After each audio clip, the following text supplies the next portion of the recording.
Deep in the heart of the Italian peninsula, where the Tiber bends through a broad coastal plain, a city rose from mud and ambition. A place so ancient that its earliest graves predate the invention of the Roman calendar by centuries. Rome. The name alone conjures marble forums, blood-stained arenas, and the ghost of an empire that stretched from the rain-lashed walls of Britain to the sun-baked deserts of Syria.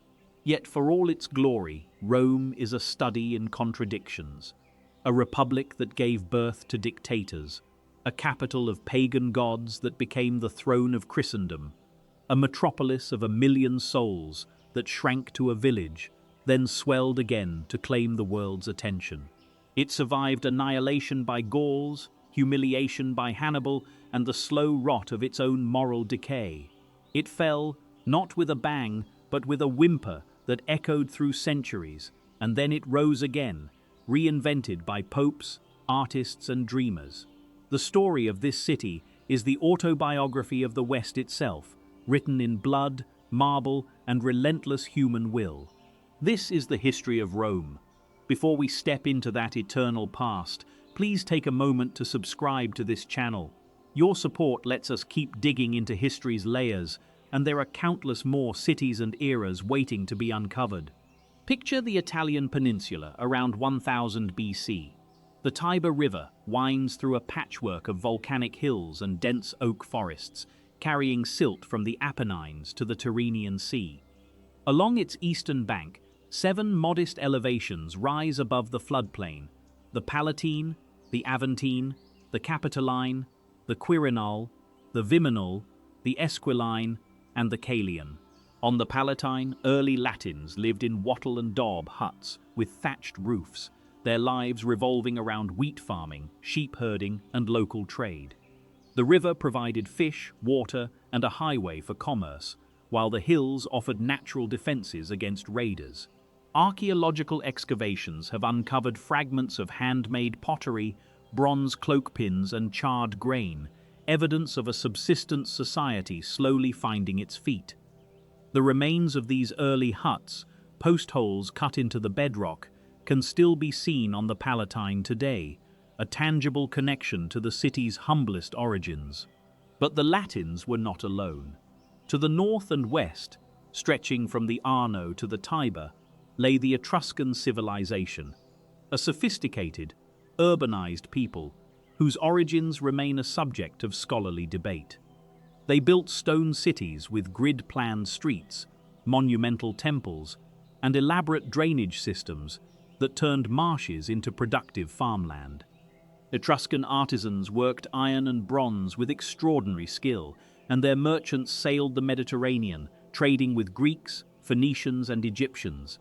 They brought writing to Italy, adapted from Greek scripts, and their religion, based on divination through the entrails of animals and the flight of birds, deeply influenced Roman religious practice. The Etruscans were also skilled hydraulic engineers. The Cloaca Maxima, Rome's great sewer, was originally an Etruscan project. The relationship between early Romans and Etruscans was one of wary proximity and gradual assimilation. Rome's earliest public buildings, including the first temple to Jupiter on the Capitoline, followed Etruscan architectural models. The toga, the fasces, that bundle of rods and axe symbolizing authority, and even the ceremonial trumpets used in triumphs, all had Etruscan origins. Later Romans, fiercely proud of their own identity, often downplayed this debt. But archaeologists know that without Etruscan engineering and urban planning, Rome would have remained a cluster of huts far longer than it did. The Etruscans also introduced the practice of gladiatorial combat as a funeral rite, a custom the Romans would later transform into mass entertainment. As for the name Rome, the ancients offered creative guesses. The Greek historian Plutarch suggested it derived from Rome, meaning strength. Others traced it to the Etruscan word for the Tiber, Ruma. Yet the Romans themselves preferred a far bloodier story, one involving a she-wolf, twin brothers, and an act of fratricide that set the tone for their entire history. According to legend, The city was founded on 21st April 753 BC by Romulus and Remus, twin sons of Rhea Silvia, a Vestal virgin, and Mars, the god of war. Rhea's uncle, the usurper Amulius, had forced her into celibacy to prevent any heirs from challenging his throne. When the twins were born, Amulius ordered them drowned in the Tiber. But the river's swollen waters carried their basket to a marshy bank at the foot of the Palatine, where a she-wolf, drawn by their cries, suckled them alongside her own cubs.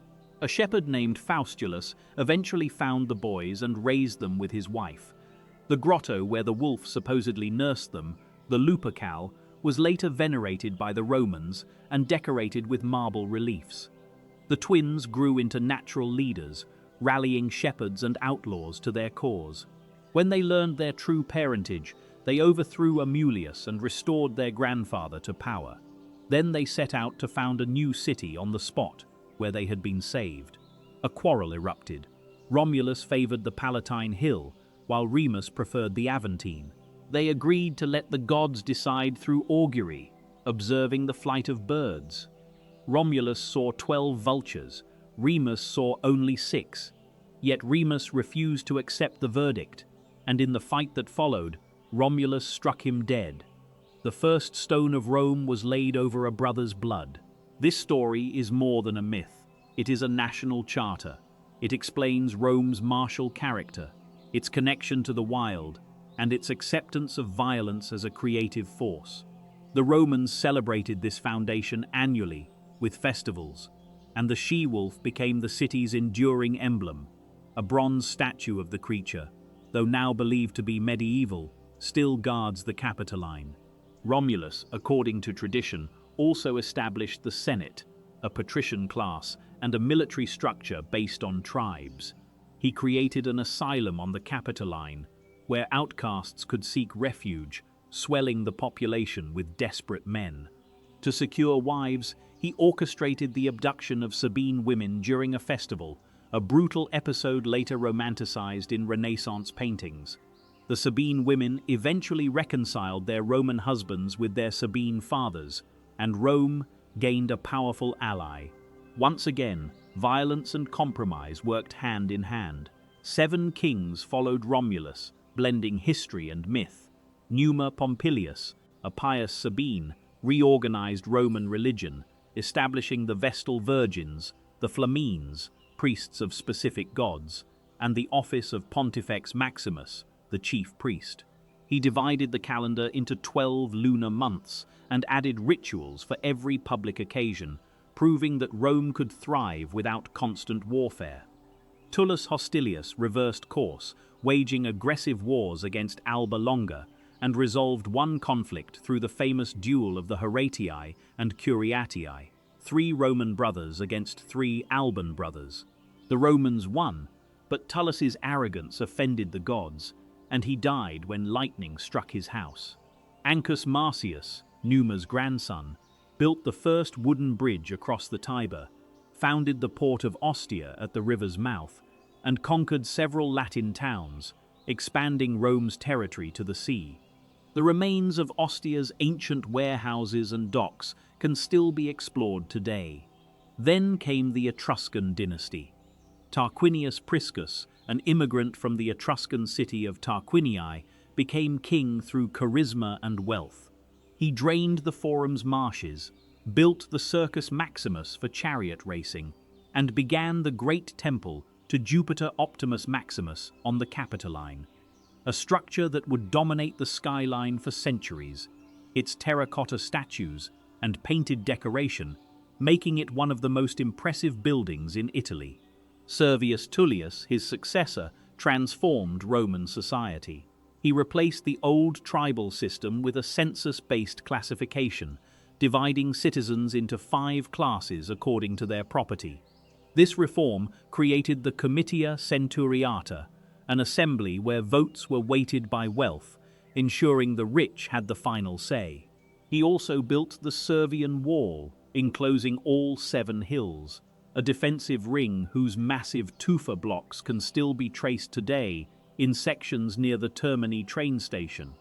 The seventh and final king, Tarquinius Superbus, the Proud, was a tyrant of the worst sort. He seized power by murdering Servius Tullius, ruled without consulting the Senate, and oppressed the plebeians with forced labor and heavy taxes. The breaking point came when his son, Sextus Tarquinius, raped Lucretia, a noblewoman of flawless reputation. After exacting an oath of vengeance from her father and husband, Lucretia plunged a dagger into her own heart. Her body was paraded through the forum by Lucius Junius Brutus, who swore to abolish the monarchy forever. In 509 BC, the Tarquins were driven out, and Rome became a republic. The Romans never forgot this trauma. The word rex remained a curse for centuries, and the capital's temple became a symbol of libertas. The new republic, born in 509 BC, replaced monarchy with a carefully balanced system of power sharing. At its head stood two consuls, elected annually and endowed with imperium, the supreme military and civil authority. Each consul could veto the other, preventing any single leader from dominating. Their terms were short, and after leaving office they could be prosecuted for misconduct, providing a powerful check against abuse. Below the consuls sat the Senate, a council of roughly 300 former magistrates who served for life. The Senate did not legislate, but its senatus consulta, its advice, carried enormous weight. Over time, the Senate became the Republic's driving force, managing foreign policy, finance, and religion. Its members were drawn from the patrician class, the old aristocratic families who claimed descent from Rome's founders. The Senate met in the Curia Hostilia, a building in the Forum that would be rebuilt several times over the centuries. The popular assemblies provided a democratic veneer. The Comitia Centuriata, organized by wealth, elected consuls, praetors, and censors, and voted on war and peace. The Comitia Tributa, based on geographic tribes, passed most legislation and elected lower magistrates. However, voting was not secret, and the wealthiest centuries voted first, so outcomes often favored the elite. There were also praetors, judicial officers, aediles, public works, quaestors, finance, and censors, who conducted the census and could expel senators for moral failings. This elaborate system aimed to balance competing interests, but it was inherently unstable. The Senate's growing power, combined with the ambition of successful generals, would eventually tear the Republic apart. Yet the early Republic was a patrician preserve. Plebeians, the vast majority of Romans, could not hold high office, intermarry with patricians, or even know the law, which was unwritten and interpreted by patrician priests.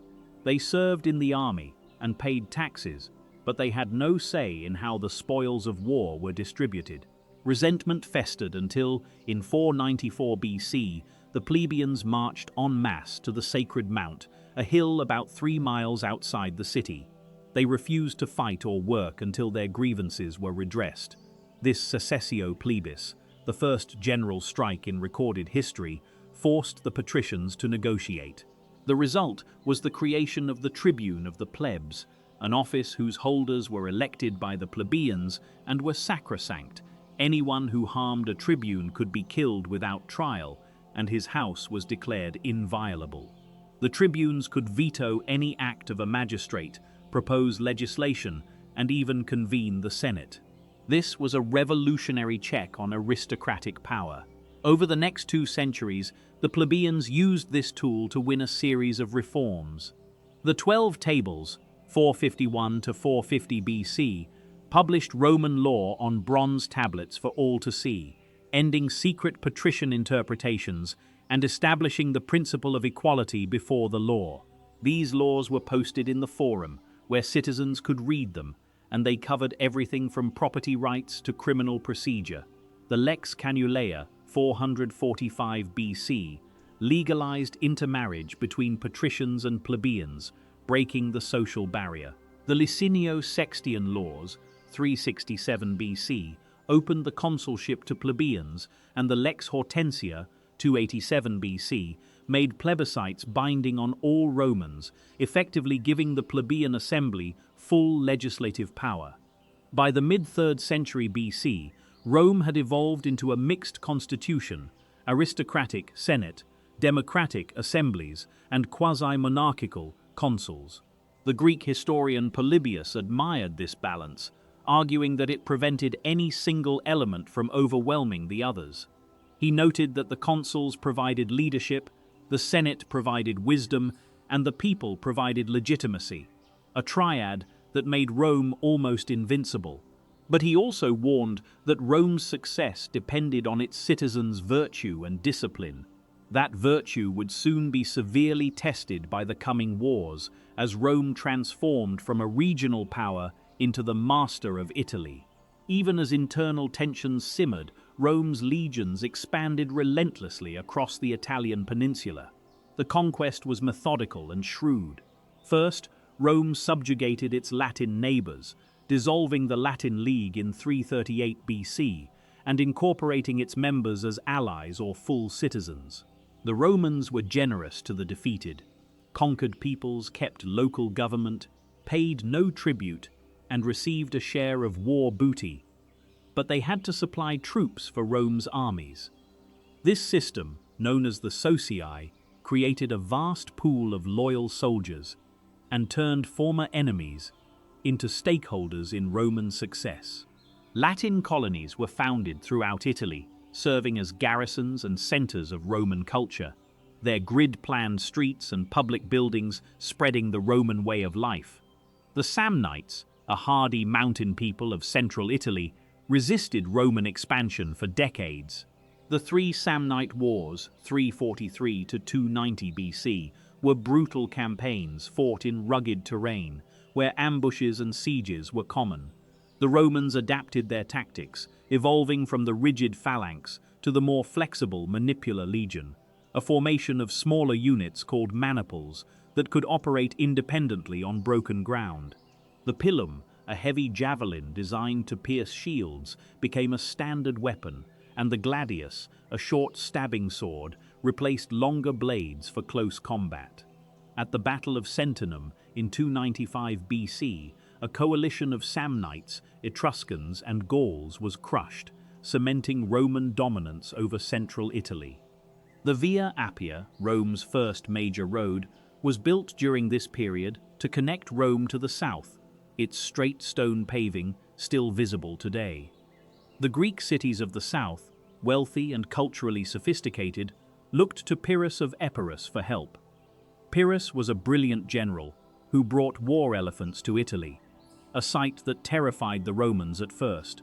He won 2 major battles, but his losses were so heavy that after his second victory, he famously remarked, "If we are victorious in one more battle with the Romans, we shall be utterly ruined." The phrase Pyrrhic victory entered the lexicon. In 275 BC, Pyrrhus withdrew, and the Greek cities surrendered. By 264 BC, Rome controlled the entire Italian peninsula, from the Po Valley in the north to the toe of the Boot in the south. This integrative policy built a reservoir of loyalty that would sustain Rome through its darkest hours, and the Italian allies, though not citizens, were deeply invested in Rome's success. With Italy secure, Rome's gaze turned to the Mediterranean. Carthage, a Phoenician-founded city on the coast of modern Tunisia, was the superpower of the Western Sea. Its navy dominated the trade routes, its treasury overflowed with silver, and its empire stretched from North Africa to southern Spain. Sicily, lying between the two powers, became the flashpoint for the First Punic War, 264 to 241 BC. Rome had virtually no fleet, but its engineers captured a Carthaginian warship, reverse-engineered it, and built hundreds of copies within months. They also invented the corvus, a boarding bridge with a heavy spike that could latch onto enemy vessels, turning naval battles into infantry melees. This tactic neutralized Carthage's superior seamanship. After 23 years of grueling warfare, Rome won, making Sicily its first overseas province and forcing Carthage to pay a massive indemnity in silver over 10 years. But Carthage's Barcid family considered the peace a mere truce. Hannibal, son of Hamilcar, had sworn eternal hatred of Rome as a child, according to legend.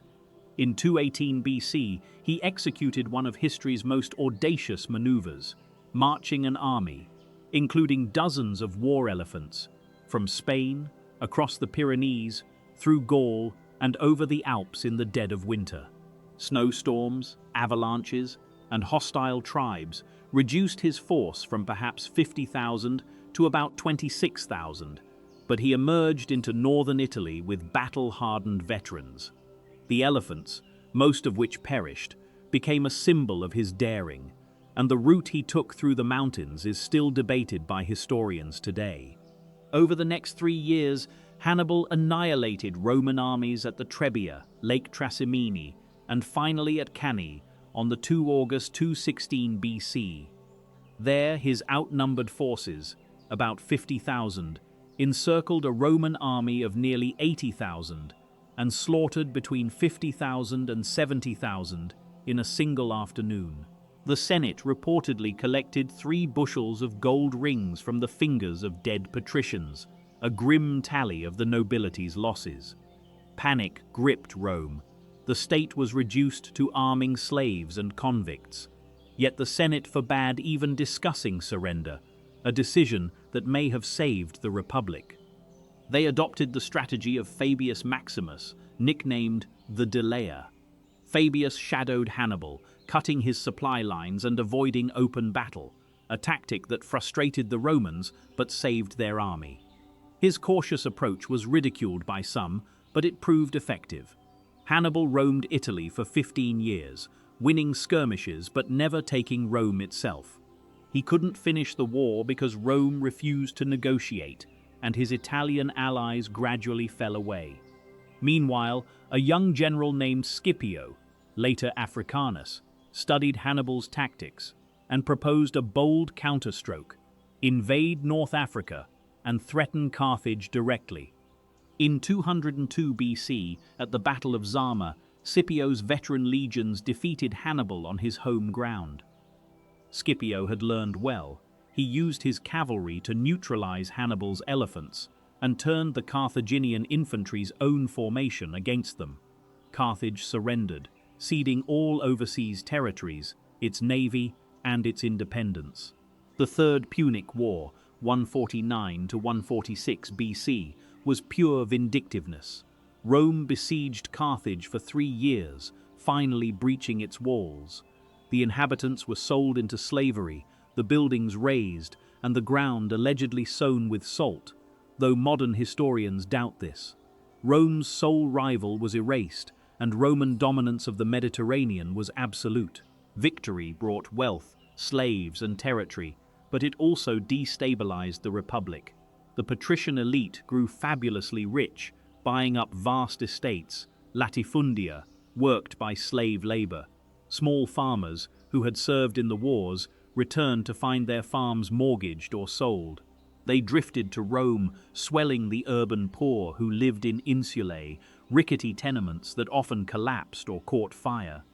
The grain dole, introduced to placate the masses, became a political tool. The army, once composed of property-owning citizens, became a force of landless volunteers loyal to their generals rather than the state, as commanders promised land and plunder to their troops. The Gracchi brothers tried to reverse this decay. Tiberius Gracchus, elected tribune in 133 BC, proposed a land reform bill that would redistribute public land to the poor, limiting the amount any individual could hold. The Senate, fearing his popularity, had him clubbed to death, the first tribune murdered in office. His brother Gaius, a decade later, pushed even more radical reforms, including granting citizenship to Italian allies and subsidized grain for the poor. The Senate responded with a state of emergency, and Gaius was killed with thousands of his followers. These murders normalized political violence. The tribunes, once sacrosanct, were now fair game. The social war with Italian allies, 91 to 88 BC, who demanded citizenship, further eroded stability and cost tens of thousands of lives. In 88 BC, the general Sulla marched his army on Rome, an unprecedented act, to purge his rivals. He became dictator, revised the constitution to strengthen the Senate, and then retired. But his example proved that force, not law, decided who ruled. In this turbulent atmosphere, a massive slave revolt led by Spartacus, 73 to 71 BC, shook the peninsula. Spartacus, a Thracian gladiator, assembled an army of 70,000 escaped slaves and defeated several Roman forces. He was finally crushed by Crassus, who crucified 6,000 survivors along the Appian Way, a grim reminder of Rome's brutality. Yet the Republic's institutions continued to buckle under the strain of empire. Pirates disrupted trade, and the Mediterranean became increasingly lawless until Pompey was given extraordinary powers to clear them out. Into this volatile world stepped Gaius Julius Caesar. Born into an ancient patrician family but deeply in debt, Caesar formed the first triumvirate with Pompey, the age's greatest general, and Crassus, its richest man. This private alliance dominated Roman politics for a decade. Caesar secured the consulship in 59 BC and then took command of the province of Gaul. His campaigns there, 58 to 50 BC, were a masterpiece of military organization. He conquered modern France, Belgium, and Switzerland, crossed the Rhine, and invaded Britain twice. His commentaries, De Bello Gallico, present his brutal conquests as defensive wars against barbarians. In reality, he killed or enslaved over 1 million Gauls. The wealth and glory he amassed made him the most powerful man in Rome, and the Senate, fearing his ambition, ordered him to disband his army. Caesar refused the Senate's order. In January 49 BC, he crossed the Rubicon, the river marking Italy's boundary, and thereby declared civil war. "The die is cast," he reportedly said. He marched on Rome, then pursued Pompey to Greece and Egypt, where Pompey was murdered. Caesar lingered in Egypt, becoming entangled with Cleopatra VII, and fathered her son, Caesarion. He returned to Rome, was declared dictator for life, and enacted far-reaching reforms. He introduced the Julian calendar, a solar calendar based on Egyptian astronomy that corrected the traditional lunar system. He expanded the Senate from 300 to 600 members, diluting the power of the old families. He granted citizenship to provincials, especially in Gaul and Spain, and he launched ambitious building projects, including new forums and basilicas. But his autocratic style alienated the old senatorial elite, who saw him as a tyrant. On the Ides of March, 15 March 44 BC, a group of senators, led by Brutus and Cassius, stabbed him to death in the theater of Pompey. They thought they were saving the Republic. In truth, they had destroyed it. Caesar's assassination unleashed another round of civil war. His adopted son and heir, the 19-year-old Octavian, allied with Mark Antony and Lepidus to form the Second Triumvirate. They defeated the assassins at Philippi in 42 BC. Then, as expected, the alliance fractured. Octavian and Antony turned on each other. Antony had allied with Cleopatra, and Octavian skillfully portrayed him as a traitor who would hand Rome's eastern provinces to Egypt. The showdown came at Actium on the 2nd September 31 BC. Octavian's admiral, Agrippa, outmaneuvered Antony's fleet, and Antony and Cleopatra fled to Egypt. Pursued by Octavian, they both committed suicide, Cleopatra famously using an asp, though the exact method is debated. Octavian was now sole master of the Roman world. He could have declared himself king, but he remembered Caesar's fate. In 27 BC, he theatrically restored power to the Senate, accepting the title Augustus, the revered one, and the office of princeps, first citizen. In reality, he controlled the army, the treasury, and the provinces. The Republic was dead, the Principate, the imperial system, had begun. Augustus ruled for 44 years, reforming the military into a standing professional force of 150,000 legionaries and an equal number of auxiliaries. He established the Praetorian Guard as a personal bodyguard, a move that would later prove disastrous. He rebuilt Rome's infrastructure, famously saying, "I found a city of brick and left it a city of marble." The Ara Pacis, an altar dedicated to peace, symbolized his reign. He supported poets like Virgil, Horace, and Ovid, who gave Rome a literary golden age. He also expanded the empire, pushing the borders to the Rhine and Danube. His reign inaugurated the Pax Romana, 2 centuries of unparalleled peace and prosperity. Augustus's successors, the Julio-Claudian dynasty, were a mixed bag. Tiberius, AD 14 to 37, was an able administrator, but grew reclusive and suspicious, spending his later years on Capri while his deputy Sejanus terrorized Rome. He left the empire financially stable but politically tense.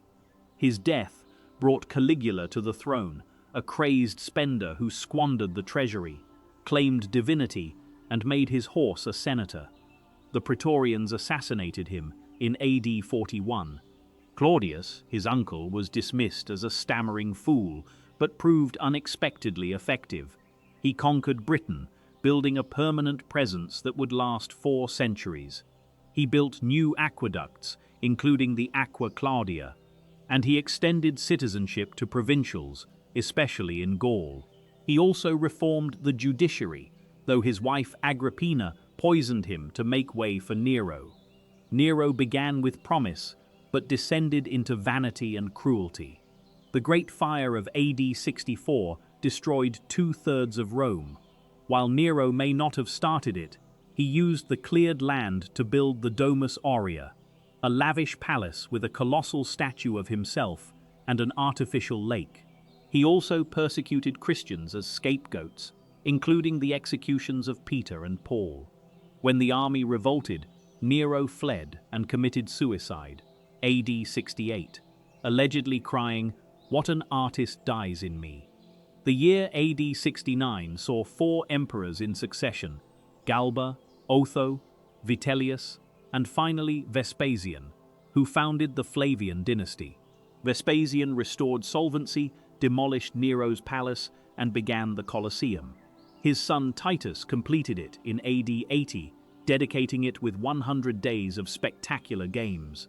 The arena could seat 50,000 and hosted gladiatorial combats, animal hunts, and even mock naval battles, its elaborate underground chambers housing wild beasts and stage machinery. The Colosseum's engineering was so advanced that it included a retractable awning to shield spectators from the sun. The Flavians gave way to the adoptive emperors, beginning with Nerva, AD 96. Instead of naming biological sons, they adopted capable successors, creating a de facto meritocracy. Trajan, 98 to 117, pushed the empire to its greatest territorial extent, conquering Dacia, modern Romania, and campaigning to the Persian Gulf. His victories are carved in the spiraling relief of Trajan's Column, a 30-meter marble pillar that still stands in Rome, its 155 scenes narrating his campaigns like an ancient comic strip. Hadrian, 117 to 138, reversed expansion, believing the empire was overextended. He built Hadrian's Wall in Britain, a 73-mile barrier from coast to coast, and fortified the Rhine and Danube frontiers. He also rebuilt the Pantheon, a masterpiece of engineering with a concrete dome that remains the largest unreinforced example in the world, its oculus opening to the sky. The Pantheon's coffered ceiling lightens the weight of the dome, and its marble floor still drains water through hidden channels. Antoninus Pius, 138 to 161, ruled peacefully, with no major wars, and was respected for his integrity and frugality.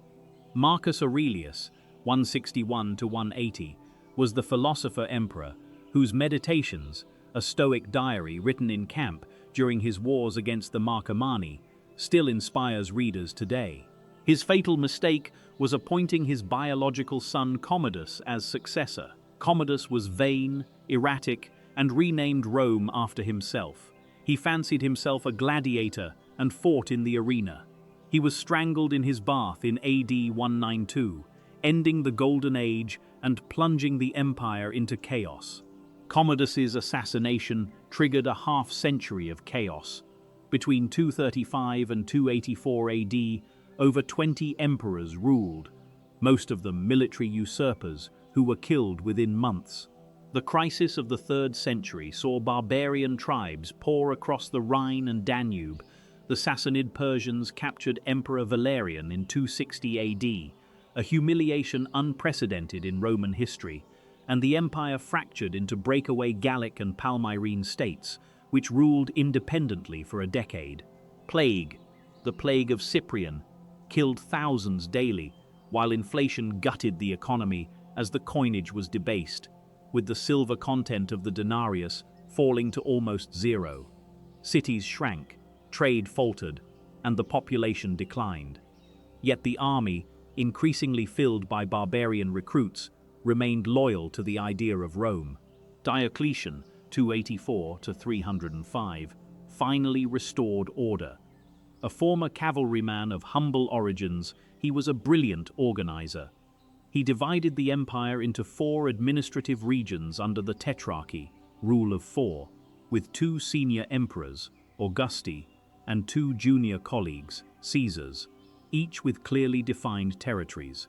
This made defense easier and created a lawful succession, with the Caesars succeeding the Augusti. He reformed the tax system, linking it to a regular census, and restructured the army into frontier garrisons and field armies. He also launched the Great Persecution, 303 to 313, the most systematic attempt to eradicate Christianity, ordering churches destroyed, scriptures burned, and clergy arrested. The persecution was brutal but failed. The faith proved too resilient, and even many pagans found the violence distasteful. Diocletian then did the unthinkable. He retired voluntarily in 305, spending his final years growing cabbages in his palace at Split, which still stands as a UNESCO World Heritage Site. The Tetrarchy collapsed, and out of the ensuing civil war emerged Constantine. In 312, before the Battle of the Milvian Bridge against Maxentius, Constantine reportedly saw a cross of light with the words, "In hoc signo vinces," by this sign, conquer. He painted the Chi Rho on his soldiers' shields and won decisively, drowning Maxentius in the Tiber. The following year, he and Licinius issued the Edict of Milan, granting tolerance to Christianity and restoring confiscated property to the church. Constantine patronized the church, building basilicas including St. Peter's and the Lateran, convened the Council of Nicaea, 325, to settle the Arian controversy, defining Orthodox Christianity, and in 330 founded a new capital on the Bosphorus, Constantinople, a city that would endure for over 1,000 years, with its own senate and imperial palaces. Rome remained the symbolic heart, but the empire's center of gravity had permanently shifted east. After Theodosius I restored unity one last time, 379 to 395, the empire was permanently split between his 2 sons, Arcadius and Honorius. The eastern half, based in Constantinople, was richer, more densely populated, and better defended. It would endure until 1453. The western half was in terminal decline. Its economy was shrinking, its army increasingly dependent on Germanic mercenaries of questionable loyalty, and its borders under relentless pressure. The Rhine frontier, once a solid barrier, became porous as Germanic tribes crossed and settled within the empire.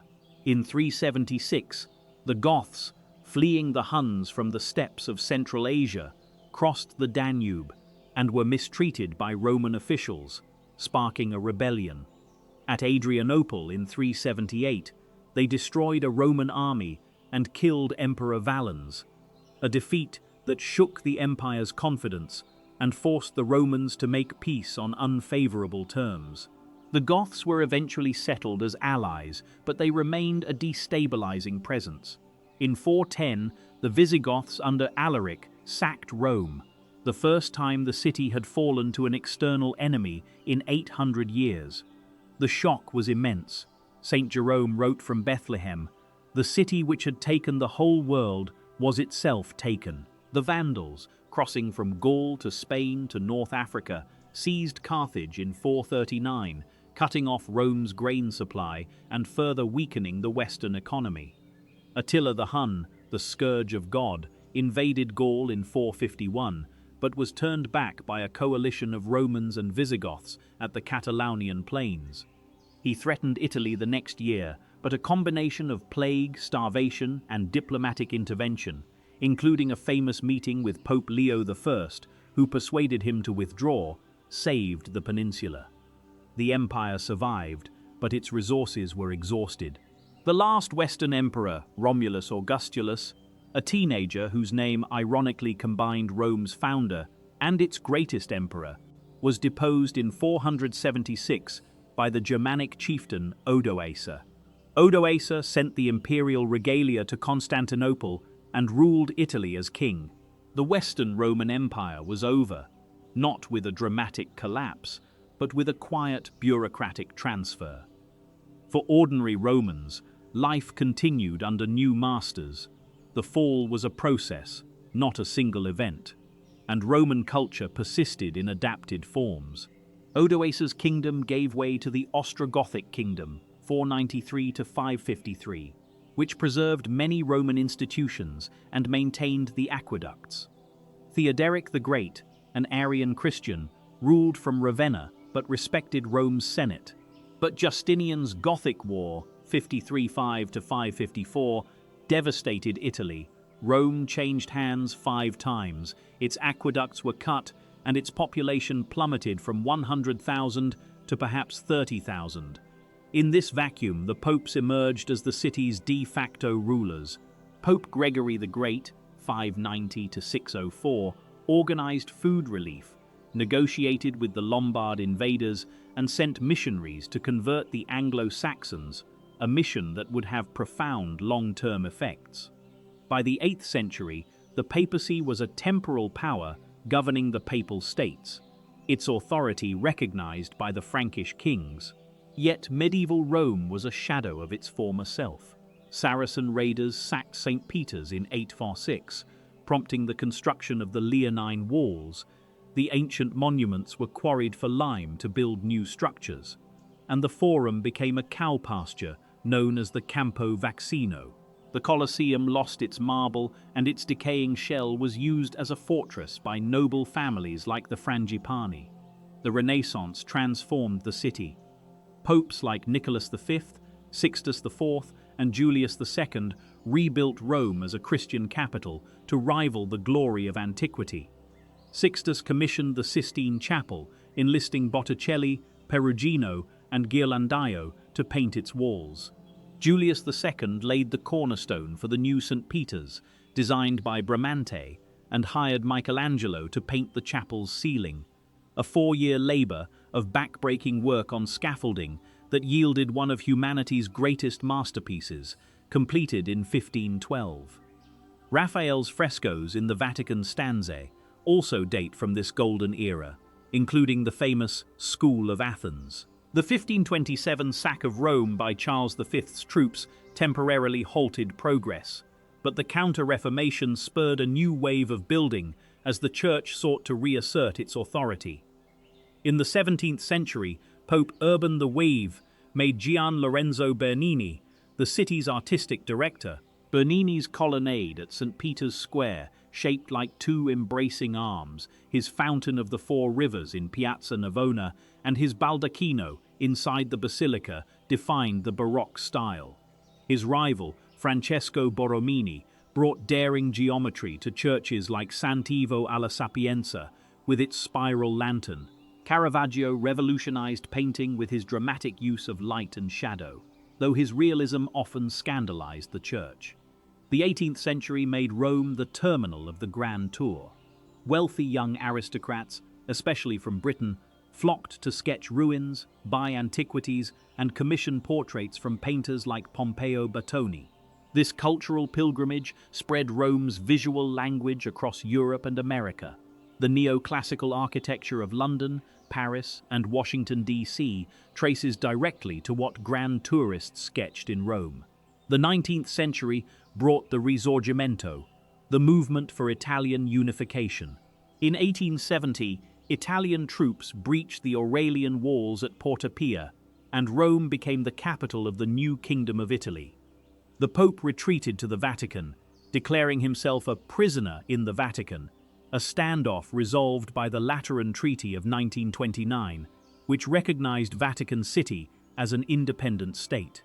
Mussolini's fascist regime used Rome as a stage for propaganda, demolishing medieval neighborhoods to build the Via dei Fori Imperiali, which cut through ancient forums, and constructing the Ur district in a rationalist style. World War II brought tragedy.